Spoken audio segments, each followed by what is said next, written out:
एक बेहद गरीब आदमी जो गली गली घूमता था एक सांप लेकर, एक बीन लेकर। जब वो बीन बजाता था तो उसके सांप को देखने के लिए और उसकी बीन को सुनने के लिए लोग आते थे। तो कोई उसे पैसे देता था, कोई आटा देता था, तो कोई उसे खाना दिया करता था और इसी हिसाब से उसकी जिंदगी चल रही थी। लेकिन एक दिन उस सपेरे को एक बेहद खूबसूरत लड़की मिल जाती है और वो बेहद खूबसूरत लड़की उससे दोस्ती कर लेती है। दोस्ती करने के बाद वो उसे काम बताती है, कहती है कि तुम मेरे लिए काम करोगे। तो जो काम बताया था उस काम को सुनने के बाद सपेरे के भी पसीने छूट जाते हैं, वो भी डर जाता है, सोचने पर मजबूर हो जाता है कि लड़की क्या बात कर रही है। तभी उस लड़की ने उस सपेरे से नजदीकियां बढ़ाई, उसे अपने घर पे बुलाया, एक बार नहीं कई बार, बार बार उसके साथ शारीरिक संबंध बनाए। जो सपेरा बड़े बड़े जहरीले सांपों को अपने कब्जे में क्या करता था, उन्हें बस में क्या करता था, उस सामान्य लड़की ने इस सपेरे को अपने बस में करने के बाद उससे एक काम निकलवाया, यानी कि एक कत्ल कराया। कत्ल जब हो जाता है उसका खुलासा भी होता है। जो खुलासा होता है तो इस खुलासे की गूंज पूरे प्रदेश में नहीं बल्कि जहां जहां तक अखबार पहुंचता है, जहां जहां तक सोशल मीडिया की पहुंच होती है, वहां वहां तक ये जानकारी पहुंचती है कि एक कत्ल किया गया है। एक व्यक्ति से छुटकारा पाने के लिए जो सहारा लिया गया है वो बहुत ही भयानक होता है और किसी भी इंसान के इस अच्छे या बुरे स्वभाव की इस तरीके से बिल्कुल उम्मीद की ही नहीं जा सकती। आज की कहानी वाकई इंसानियत पर कई तरह के सवाल खड़े करने वाली कहानी है। ये सच्ची घटना है। उत्तराखंड प्रदेश का एक जिला है नैनीताल और उसी का एक शहर लगता है हल्द्वानी। बात कर रहा हूँ 15 जुलाई 2023 की सुबह लगभग 6-6:30 बजे के आसपास की। 6:30 बजे जब लोग अपने अपने घरों से निकल रहे थे, टहलने के लिए बाहर घूम रहे थे, तो काफी देर तक एक जगह लगती है 3 पानी रेलवे क्रॉसिंग, वहां पे एक कार खड़ी हुई है। कार स्टार्ट है लेकिन वो अपनी जगह से हिल नहीं रही है। लोग आ रहे हैं, जा रहे हैं। एक व्यक्ति की उस कार पर कई बार नजर पड़ती है। जब वो व्यक्ति उस कार को देखता है तो झांक कर भी देखने की कोशिश कर रहा था। कार के अंदर देखता है कि एक व्यक्ति औंधे मुंह पड़ा हुआ है और वो व्यक्ति ना हिल रहा है, ना डुल रहा है, न वो सांस ले रहा था। तो उसे लगता है कि शायद कुछ न कुछ हादसा हो चुका है। तभी आसपास के लोग होते हैं, उनको मौके पे बुलाया जाता है। जब लोग आते हैं वो भी देखते हैं कि उस व्यक्ति के अंदर किसी भी तरह की हलचल नहीं हो रही है। तभी पुलिस को सूचना दी जाती है।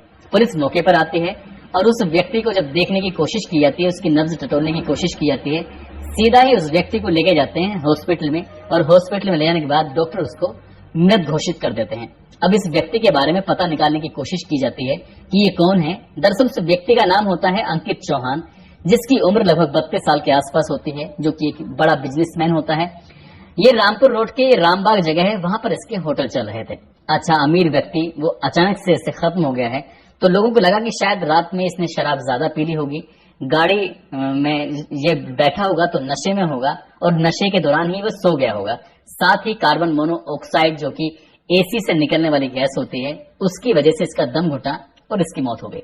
शुरुआत में ये मौत एक सामान्य मौत लग रही थी। इसके घर वालों को, परिवार वालों को सूचना दी जाती है कि अंकित चौहान अब इस दुनिया में नहीं रहे। लेकिन पुलिस की एक कार्रवाई होती है, फॉर्मेलिटीज होती है किसी भी लाश का पोस्टमार्टम कराने की। इसलिए पुलिस ने इसकी लाश को कब्जे में लेकर सीधा पोस्टमार्टम हाउस भेजा और पोस्टमार्टम हाउस भेजने के बाद ये पता निकालने की कोशिश की गई कि आखिरकार मौत की वजह क्या थी, क्या कार्बन मोनोऑक्साइड है या कुछ और है। अब पुलिस ने जैसा आदेश दिया था डॉक्टर को, डॉक्टरों ने अब जांच पड़ताल करनी शुरू की है।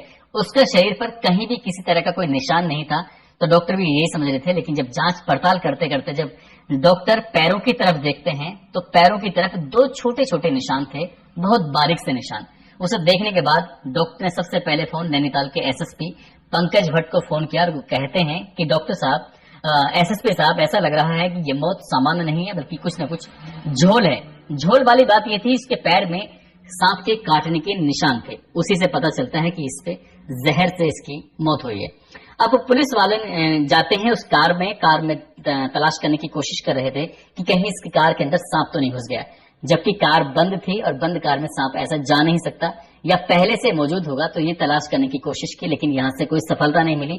अब पुलिस जब ये सांप नहीं मिलता है, डॉक्टर फिर से एसएसपी को फोन करके कहते हैं कि सांप ने एक जगह नहीं बल्कि दोनों पैरों में काटा है। तो ये बात पुलिस को बड़ी अटपटी लग रही थी कि एक ही सांप ने 2 जगह काटा है, आखिरकार ये वजह क्या है। तब एसएसपी ने जांच के आदेश दिए।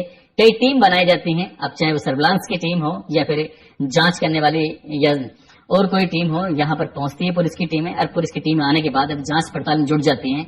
यहाँ पर आकर जो इस इलाके के सीसीटीवी कैमरे थे उनको खंगाला जाता है ये देखने के लिए कि आखिरकार 3 पानी रेलवे क्रॉसिंग के पास ये कार पहुंचती है तो कैसे पहुंचती है? तो ये रात के किसी वक्त एक कार यहाँ पर आती है, उसके बराबर में खड़ी होती है 2 से ढाई मिनट के आसपास। जब 2-2.5 मिनट के आसपास कार खड़ी होती है, कुछ हलचल होती है, तो पुलिस को कुछ शंका जो थी अब धीरे धीरे यकीन में बदलने लगी। अब इस अंकित चौहान की जो मोबाइल था उसके चाहे वो लोकेशन हो या सीडीआर हो, उसका जब निकलवाने की कोशिश की तो पता चलता है कि एक महिला है जिसका नाम होता है माही उर्फ डोली आर्या, जिसके संपर्क में ये बहुत ज्यादा होता है। पुलिस इसके घर पहुंचती है माही उर्फ डोली आर्या के, और घर जाने के बाद जो कि गोरापड़ा इलाके में रहती थी, लेकिन वहां वो अपने घर पे मिलती नहीं है, तो पुलिस का कुछ थोड़ा सा शक जाता है।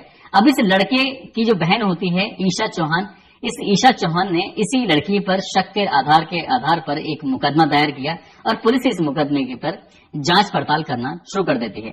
इस माही की जो कॉल डिटेल निकलवाई जाती है तो कॉल डिटेल से कुछ लोग इसके संपर्क में थे और एक नंबर था कुछ ऐसा जो पुलिस को बड़ा अजीब लग रहा था, और वो नंबर था रमेश नाथ का। रमेश नाथ कोई और नहीं बल्कि एक सपेरा होता है जो गली गली गांव गांव जाकर शहर शहर जाकर भीख मांगता था। उसके पास सांप भी होते थे, वो बीन बजाता था और कभी कभी सांप पकड़ा भी करता था। पुलिस को लगा कि अब ये महिला सपेरे के कांटेक्ट में है, उसकी मौत भी सांप के काटने की वजह से हुई है, कुछ ना कुछ झोल है। अब पुलिस ने इस सपेरे को जब पकड़ा तो सपेरे ने प्रथम दृष्टा इसे स्वीकार कर लिया कि ये सामान्य मौत नहीं है बल्कि हत्या की गई है। अब पुलिस ने माही को जब ढूंढना शुरू किया है तो माही मिल नहीं रही थी, तो आखिरकार 23 जुलाई 2023 को माही भी पुलिस की हत्या चढ़ जाती है, और जब पुलिस उसको पकड़ती है, उससे पूछताछ करती है, तो वो चौंकाने वाली बात सामने रखती है। दरअसल ये माही उर्फ डोली आर्या, जो कि लोशियारी एक जगह लगती है लोशियाली, वो वहां की रहने वाली थी। बचपन में उसको एक लड़के से प्यार हो जाता है, मोहब्बत हो जाती है, लेकिन वो बचपन में जो मोहब्बत थी साल 2008 में इसको वो छोड़कर चला जाता है। उसने इस लड़के को, माही ने उसके पीछे ही जाती है, उससे बार बार बातचीत करने की कोशिश कर रही थी, लेकिन वो लड़का वापिस इसकी जिंदगी में आया ही नहीं। तब इसका मन टूट जाता है, परेशान हो जाती है। वे कुछ ऐसी महिलाओं के संपर्क में आती है जो महिलाएं धंधा कराती थी या गलत काम कराती थी, गलत तरीके से पैसे कमाया करती थी, और यही बात इस लड़की को, माही को ज्यादा अच्छी लगती है। इसलिए उनके संपर्क में आने के बाद इसकी भी अलग अलग लोगों से दोस्ती गहरा जाती है, और ये लोशियारी का जो इलाका था लोशियाली का, उसको छोड़ देती है। अब ये शहर में बड़े बड़े लोगों के संपर्क में आकर उनसे दोस्ती करती थी। दोस्ती करने के बाद जल्द से जल्द वो अमीर होना चाहती थी, बहुत सारे पैसे कमाना चाहती थी। और एक दिन इसकी एक लड़का होता है अंकित चौहान, उससे मुलाकात होती है। मुलाकात की वजह थी कार को खरीदना। वो कार को खरीदना चाहती थी और कार खरीदने के दौरान ही दोनों एक दूसरे के इतने नजदीक आ जाते हैं कि प्यार हो जाता है। लेकिन अंकित चौहान ये नहीं जानता था कि इसको बचपन में भी प्यार हो चुका था, और एक और लड़का होता है हल्दू चोड़ का, जिसका नाम होता है दीप कांडपाल, ये उससे भी प्यार कर बैठती है। अब साथ ही दो प्रेमी तो ऐसे होते हैं जिनको एक दूसरे के बारे में जानकारी थी, लेकिन और जो शहर के बड़े बड़े लोगों से, रसूखदार व्यक्ति से मिलना जुलना होता था, तो ये अंकित चौहान को बिल्कुल भी पसंद नहीं आता था। अंकित चौहान ने साफ साफ इनकार कर दिया कि अब तुम मेरे अलावा किसी से मुलाकात नहीं करोगे, चाहे वो दीप कांडपाल हो या शहर का कोई भी व्यक्ति हो। इसने पूरी तरह से माही पर बंदिशें लगानी शुरू कर दी कि अब तुम किसी के पास जाओगे नहीं, किसी से बातचीत नहीं करोगे। ये बात माही को पसंद नहीं आती थी। उसे नए नए लोगों से मिलना, नए नए लोगों के साथ संबंध बनाना, नए नए लोगों से दोस्ती करना, उनसे पैसे कमाना उससे अच्छा लगता था, लेकिन उसकी जिंदगी में कोई बंदिशें लगाए ये उसको बिल्कुल भी पसंद नहीं था। इसीलिए उसने लगभग 7-8 महीने पहले एक सपेरा होता है रमेश नाथ, उसके संपर्क में आती है, उससे दोस्ती करती है, और दोस्ती करती है वो सर्पदंश का दोष दूर करने के लिए। दोस्ती कुछ गहरी हो जाती है, उसके साथ शारीरिक संबंध बनाती है। हालांकि उसने 10,000 का ऑफर भी दिया था, लेकिन सपेरे ने किसी को मारने के लिए साफ इनकार कर दिया। लेकिन जब उसके साथ शारीरिक संबंध बनाती है तब कहीं जाकर वो सपेरा भी तैयार हो जाता है। उसका प्रेमी होता है दीप कांडपाल, वो भी तैयार हो जाता है। इस माही के घर में एक नौकर होता है और एक नौकरानी होते हैं, पति पत्नी, वो भी इसके दोनों संपर्क में आ जाते हैं। 8 जुलाई 2023 की रात को ये घर में एक पार्टी करते हैं, क्योंकि अंकित चौहान का जन्मदिन होता है, और उसी दिन तय कर लिया था कि जिस दिन इसका जन्म हुआ है इसी दिन इसकी जिंदगी का द एंड कर देंगे। लेकिन उस दिन उसको शराब पिलाई जाती है, बहुत सारे उसे जब खुश किया जाता है, डांस वांस करते रहते हैं। पहले से ही सपेरा अपने सांप को लेके मौजूद था। जब ये नशे में होता है तो सपेरा सांप से कटवाने की बार बार कोशिश कर रहा था, लेकिन सांप ने उस दिन उसको काटा ही नहीं। अब सपेरा वापस लौट जाता है, इनके प्लान फेल हो जाता है। इस व्यक्ति को, अंकित चौहान को, इसकी जानकारी ही नहीं थी कि इन लोगों ने रात उसकी जान लेने की कोशिश की है। उस रात जब फेल हो जाते हैं तो 14 जुलाई 2023 की रात को एक बार फिर से उसे बुलाया जाता है और बुलाने के बाद फिर ये घर में पार्टी वार्टी करते हैं। पार्टी करने के बाद आज कोई और नहीं था, सिर्फ दोनों थे, अंकित चौहान, माही उर्फ डोली आर्या। ये पार्टी वार्टी करने के बाद रात के 8 बजे के खूब सारे शराब पीते हैं। इसी बीच में वो पानी देती है, पानी में वो नशीली चीज दे देती है और नशीली चीज देने के बाद उससे कहती है कि अपने प्रेमी से, यानी कि जो इसका दीप कांडपाल होता है उसको बुलाती है, नौकर घर में होता ही है, सपेरे को बुलाया जाता है और उसके बाद उसके दोनों पैरों में जानबूझकर कोबरा से कटवा दिया जाता है। जैसे ही वो काटता है, काटने के बाद अब ये बिल्कुल इत्मीनान कर लेते हैं।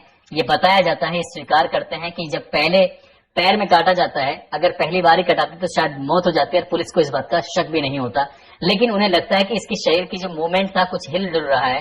उन्हें लगता है कि एक बार के काटने से मरा नहीं है, इसलिए दोबारा कटवाया जाता है। एक ही सांप जब 2 बार काटता है तो पुलिस का शक, डॉक्टरों का शक इसी बात पर गहरा जाता है और गहराने के बाद तब ये इसका हत्या हो जाती है। हत्या के बाद इसकी लाश को ठिकाना लगाने की कोशिश करते हैं।